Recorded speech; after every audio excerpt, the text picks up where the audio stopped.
SAP Predictive Analysis allows you to create custom R components to use in your workflows. Components are created using standard R scripting, enabling you to use any of the thousands of existing R algorithms within SAP Predictive Analysis. In this example, we have a data source with columns recording the time it took a number of runners to complete a half marathon and a full marathon. We want to create a custom R component to see how accurately we can predict a runner's performance in the full marathon based on their performance in the half marathon.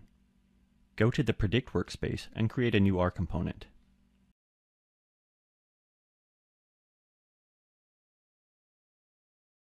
Enter a name for the new component. View the list of component types you can create in SAP Predictive Analysis. Note that you can create algorithm, data preparation, and data writer components. In this example, we'll create an algorithm component. On the Script tab, you can load and modify an existing R script or enter a script using the script editor. In this example, we'll create a new R script. In SAP Predictive Analysis, R script must be embedded in functions. Since any component needs to receive data from the previous node in the workflow, referred to in R terminology as the input data frame, each function needs to accept at least one parameter, the data frame with the records to work with. In this example, we will create a function called myMain, and we will use variables called myData, independent column string, and dependent column string to handle the data the component receives from the previous node in the workflow. These lines serve two functions. First, they enable the independent and dependent columns for the component to be referred to as X and Y throughout the script rather than using longer names.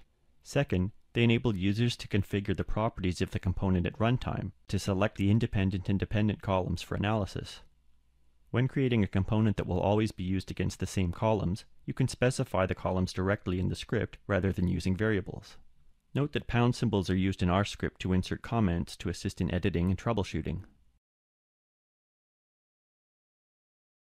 This line carries out the linear regression calculation and uses a new variable, MYLM, to refer to the calculation. This line generates a scatter chart using the data from the independent and dependent columns selected by the user at runtime. Here we add a red regression line to the scatter chart. Here we are setting the component to send the data from the input data frame back out to the next node in the workflow, along with a new column containing the results of the regression calculation.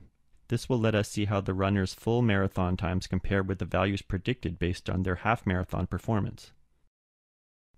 Now we complete the function by setting the output of the component as a list-type dataset, so it can be accepted by the next node in the workflow, and defining out as the name of the output data frame. Next, in the primary function details area, we need to set the primary function name, input data frame, and output data frame for the component. Note that only one function is available in the list because our script only contains one function.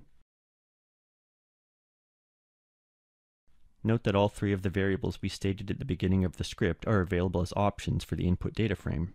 Select myData as the input data frame.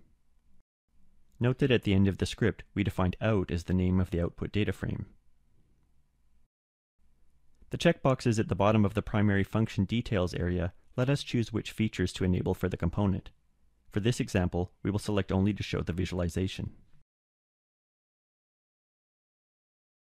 On the Settings tab, we can set the data type and name for the new column we are adding to display the predicted values calculated by our component, as well as the display names and input types users will see when they configure the component properties at runtime.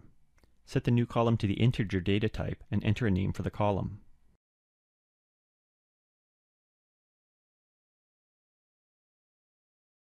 Create more helpful display names for the independent and dependent column selections, and enable users to select columns by choosing them from a list, rather than requiring them to type the desired column names.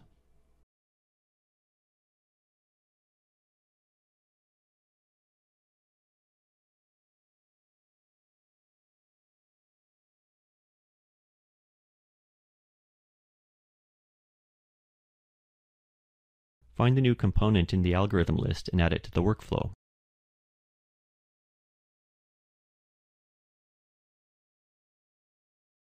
Configure the properties of the new component. Here we can select the independent and dependent columns for the component because we created variables for these values in the R script. We can choose the desired columns from lists rather than typing them because of the control type settings we applied for the component. Select the half marathon times as the independent column and the full marathon times as the dependent column.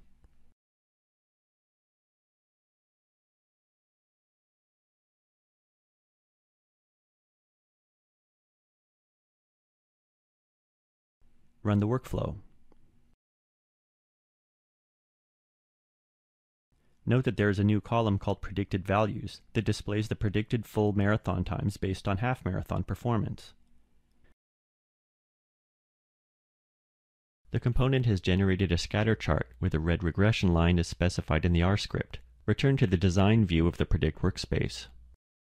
Note that although the analysis has been run and the component is selected, the Save as Model button at the right of the toolbar is grayed out. This is because we did not enable the option to save the model checkbox when we created the component. Edit the component to make it possible to save a data model.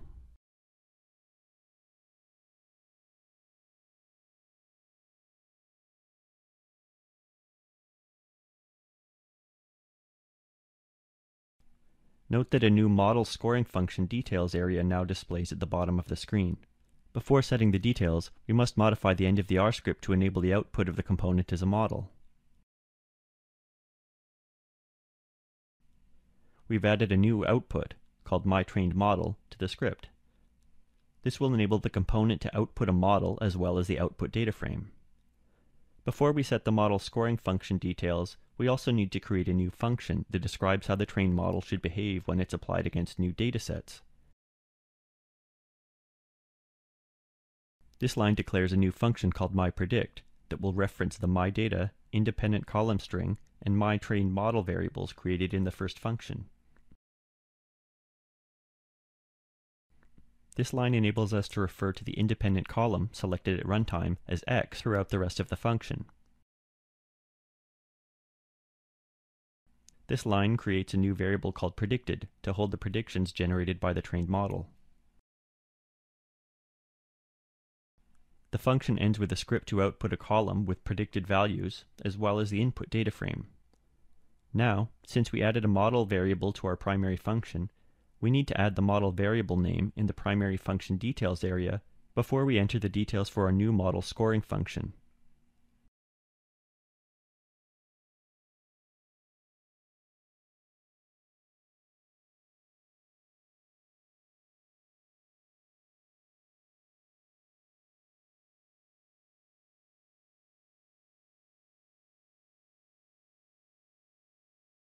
The function ends with a script to output a column with predicted values as well as the input data frame. Now, since we added a model variable, in the output table definition area, we will set the data as integer type and enter a name for the new column to hold the predicted values.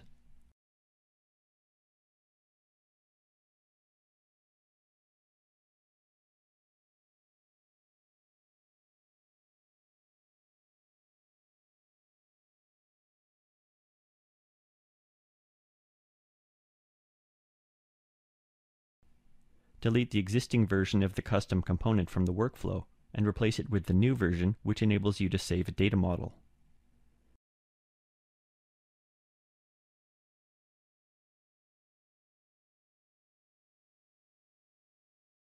Apply the same settings used previously.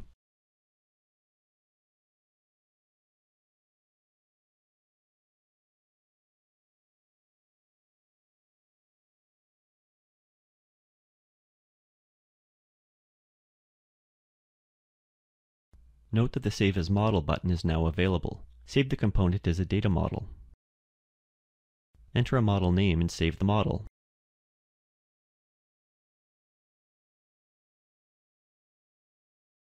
Verify that the saved model is available in the models list.